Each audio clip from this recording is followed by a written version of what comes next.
بیٹھ کر نماز پڑھنا کیسا ہے؟ جو لوگ بیٹھ کر نماز پڑھتے ہیں وہ حضور اکرم صلی اللہ علیہ وآلہ وسلم کا فرمان مبارک ضرور سنیں۔ بسم اللہ الرحمن الرحیم۔ السلام علیکم ورحمۃ اللہ وبرکاتہ۔ پیارے دوستو، اللہ تعالیٰ نے نماز کو بندے کے لیے ایک عبادت اور اس کے ساتھ تعلق مضبوط کرنے کا ذریعہ بنایا ہے۔ یہ روحانی سکون، برائیوں سے بچاؤ، نظم و ضبط اور آخرت میں کامیابی کا سبب بنتی ہے۔ نماز دل کو سکون دیتی ہے، گناہوں کی معافی کا ذریعہ بنتی ہے اور انسان کو اللہ کی یاد میں رکھتی ہے تاکہ وہ برے کاموں سے دور رہے۔ نماز شکر گزاری کا بہترین طریقہ ہے کیونکہ اللہ نے ہمیں بے شمار نعمتیں دی ہیں اور نماز کے ذریعے ہم اس کا شکر ادا کرتے ہیں۔ یہ انسان میں عاجزی اور انکساری پیدا کرتی ہے کیونکہ وہ اللہ کے سامنے جھک کر اپنی کمزوری کا اعتراف کرتا ہے۔ یہ دعا اور قبولیت کا ذریعہ بھی ہے کیونکہ ہر نماز کے بعد اللہ سے مانگنے کا بہترین وقت ہوتا ہے۔ نماز جسمانی صحت کے لیے بھی فائدہ مند ہے کیونکہ اس کے مختلف ارکان جیسے رکوع اور سجدہ جسم کو محرک رکھتے ہیں، جسمانی نظام کو درست رکھنے میں مدد دیتے ہیں۔ نماز اللہ کے قرب کا ذریعہ ہے کیونکہ بندہ جب سجدے میں جاتا ہے تو وہ اپنے رب کے سب سے قریب ہوتا ہے۔ یہ دنیاوی پریشانیوں اور غموں سے نجات دلاتی ہے کیونکہ جب بندہ اللہ کے سامنے کھڑا ہو کر اس سے بات کرتا ہے تو اس کے دل کو سکون اور اطمینان ملتا ہے۔ یہ صبر اور استقامت سکھاتی ہے کیونکہ نماز کے ذریعے بندہ ہر حال میں اللہ پر بھروسہ رکھنا سیکھتا ہے۔ یہ وقت کی پابندی اور نظم و ضبط کی عادت ڈالتی ہے کیونکہ دن میں 5 وقت مخصوص اوقات پر نماز پڑھنے سے انسان میں ڈسپلن پیدا ہوتا ہے۔ نماز اللہ کی رحمتوں اور برکتوں کو کھینچ لاتی ہے کیونکہ جو شخص نماز پڑھتا ہے اس پر اللہ کی خاص رحمت اور حفاظت ہوتی ہے۔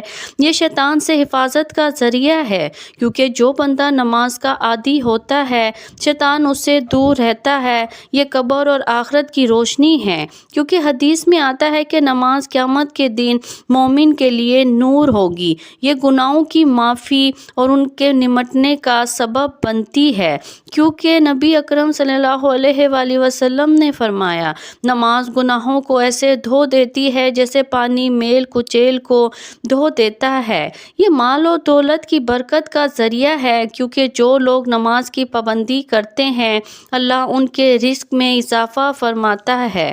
یہ معاشرتی برائیوں سے بچاتی ہے کیونکہ جو شخص نماز پڑھتا ہے وہ چوری، جھوٹ، ظلم اور بے حیائی سے بچنے کی کوشش کرتا ہے۔ یہ اللہ کے عذاب سے نجات کا ذریعہ ہے کیونکہ جو شخص نماز چھوڑ دیتا ہے اس کے لیے سخت وعیدیں آئی ہیں اور جو نماز پڑھتا ہے وہ اللہ کی پناہ میں آ جاتا ہے۔ یہ دل کی سختی کو ختم کرتی ہے کیونکہ اللہ کا ذکر کرنے سے دل نرم ہوتا ہے اور بندہ اللہ کی محبت میں آ جاتا ہے۔ یہ دنیا اور آخرت کی کامیابی کی کنجی ہے کیونکہ جو لوگ نماز کے پابند ہوتے ہیں وہ دنیا میں بھی کامیاب رہتے ہیں اور آخرت میں بھی جنت کے مستحق بنتے ہیں۔ نماز اللہ تعالیٰ کی طرف سے ایک عظیم تحفہ ہے جو بندے کو مسلسل اس کے رب سے جوڑے رکھتی ہے۔ یہ نفاق سے بچاتی ہے کیونکہ نماز چھوڑنا منافقین کی علامتوں میں سے ہے۔ جو شخص اخلاص کے ساتھ نماز پڑھتا ہے اس کا دل ایمان سے بھرتا ہے۔ یہ عزت اور وقار میں اضافہ کرتی ہے کیونکہ جو بندہ اللہ کے سامنے جھکتا ہے اللہ اسے دنیا میں عزت اور آخرت میں بلند مقام عطا کرتا ہے۔ یہ صراط المستقیم پر چلنے میں مدد دیتی ہے کیونکہ روزانہ 5 وقت اللہ کے حضور حاضر ہونے سے انسان کو اچھے اور برے راستے میں تمیز آ جاتی ہے۔ یہ بے خوفی، حوصلہ عطا کرتی ہے کیونکہ جو شخص نماز پڑھتا ہے وہ اللہ پر بھروسہ رکھتا ہے اور کسی بھی مصیبت میں گھبراتا نہیں۔ یہ سچائی اور دیانتداری کو فروغ دیتی ہے کیونکہ نماز انسان کو ہر حال میں سچ بولنے اور ایمانداری اختیار کرنے کا سبب دیتی ہے۔ یہ زندگی میں استقامت اور حوصلہ پیدا کرتی ہے کیونکہ مسلسل نماز پڑھنے سے انسان میں مشکلات کا مقابلہ کرنے کی طاقت آتی ہے اور یہ ہر لمحہ اللہ کی یاد دلاتی ہے۔ کیونکہ دن میں 5 بار نماز پڑھنے سے بندہ کبھی بھی اللہ کو بھولتا نہیں۔ یہ زندگی کے ہر فیصلے میں رہنمائی فراہم کرتی ہے، کیونکہ جو شخص نماز پڑھتا ہے اس کا دل اللہ کی طرف سے صحیح فیصلے کرنے کے لیے روشن ہو جاتا ہے۔ یہ غربت اور تنگ دستی سے نجات کا ذریعہ بنتی ہے، کیونکہ جو لوگ نماز قائم کرتے ہیں اللہ ان کے رزق میں کشادگی فرماتا ہے۔ یہ اللہ کے عذاب سے حفاظت کا ذریعہ ہے، کیونکہ جو نماز کی پابندی کرتا ہے اللہ اسے دنیا اور آخرت کے عذاب سے بچا لیتا ہے۔ یہ قبر کی وحشت اور اندھیرے سے نجات کا سبب بنتی ہے، کیونکہ حدیث میں آتا ہے کہ نماز قبر میں روشنی بن کر آتی ہے۔ یہ دل کی سختی کو ختم کر کے انسان کو نرم مزاج اور دوسروں کے ساتھ حسن سلوک کرنے والا بناتی ہے۔ آپ صلی اللہ علیہ وآلہ وسلم نے فرمایا، جب انسان نماز پڑھتا ہے تو شیطان اس سے دور ہو جاتا ہے۔ آپ صلی اللہ علیہ وآلہ وسلم نے فرمایا، نماز نور ہے، صدقہ دلیل ہے، صبح روشنی ہے، اور قرآن تمہارے حق میں یا تمہارے خلاف حجت ہوگا۔ آپ صلی اللہ علیہ وآلہ وسلم نے فرمایا، جس نے فجر اور عصر کی نماز پڑھی وہ جنت میں داخل ہوگا۔ آپ صلی اللہ علیہ وآلہ وسلم نے فرمایا، نماز چھوڑنے والے کا نام جہنم میں لکھ دیا جاتا ہے۔ آپ صلی اللہ علیہ وآلہ وسلم نے فرمایا، جماعت کے ساتھ پڑھی جانے والی نماز اکیلے پڑھی جانے والی نماز سے 27 درجے زیادہ فضیلت رکھتی ہے۔ آپ صلی اللہ علیہ وآلہ وسلم نے فرمایا، فجر کی سنت 2 رکعت پوری دنیا اور جو کچھ اس میں ہے اس سے بہتر ہے۔ آپ صلی اللہ علیہ وآلہ وسلم نے فرمایا، جو شخص عشاء اور فجر کی نماز پڑھتا ہے وہ اللہ کی حفاظت میں ہوتا ہے۔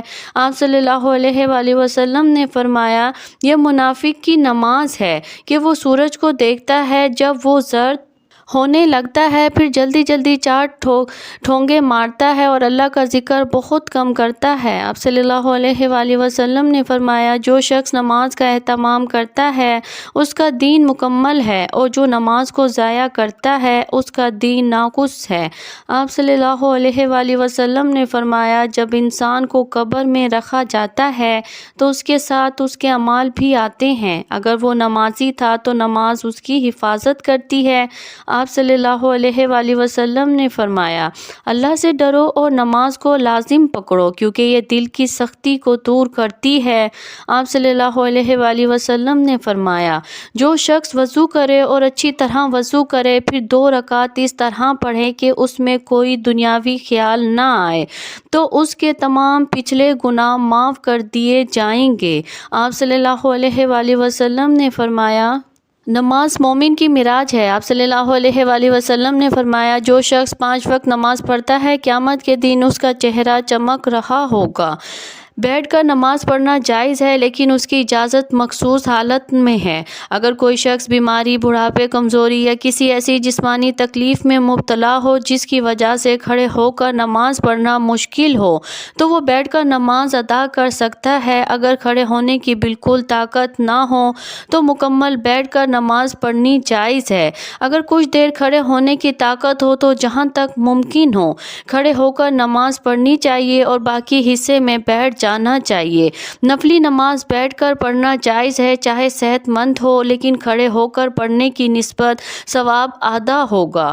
اگر کھڑے ہونے میں شدید تکلیف ہو تو بیٹھ کر نماز پڑھنا جائز ہے۔ اگر ممکن ہو تو زمین پر آلٹی پالٹی مار کر بیٹھیں اور رکوع اور سجدے عام طریقے سے کریں۔ اگر سجدہ کرنے میں دشواری ہو تو رکوع اور سجدے کے لیے اشارہ کریں اور سجدہ رکوع سے زیادہ جھک کر کریں۔ اگر زمین پر بیٹھنا مشکل ہو تو کرسی پر بھی نماز ادا کی جا سکتی ہے، مگر سجدے کے لیے سر کو نیچے جھکایا جائے۔ اللہ تعالیٰ کا فرمان ہے، بس اللہ سے ڈرو جتنا تم سے ہو سکے۔ رسول اللہ صلی اللہ علیہ وآلہ وسلم نے فرمایا، نماز کھڑے ہو کر پڑھو، اگر طاقت نہ ہو تو بیٹھ کر، اگر یہ بھی ممکن نہ ہو تو پہلو کے بل بیٹھ کر پڑھو۔ بیٹھ کر نماز پڑھنا شرعی طور پر جائز ہے، مگر صرف اس وقت جب واقعی کوئی معقول اثر ہو۔ بغیر کسی وجہ کے فرض نماز بیٹھ کر پڑھنا درست نہیں، لیکن نفل نماز بیٹھ کر پڑھ سکتے ہیں، چاہے صحت مند ہو۔ اللہ تعالیٰ سے دعا ہے کہ آپ کی زندگی میں خوشیوں کا سماں کرے، آپ کو ہر مشکل میں آسانی دے اور آپ کی تمام دعائیں قبول کرے۔ آمین ثم آمین۔ جزاک اللہ خیر۔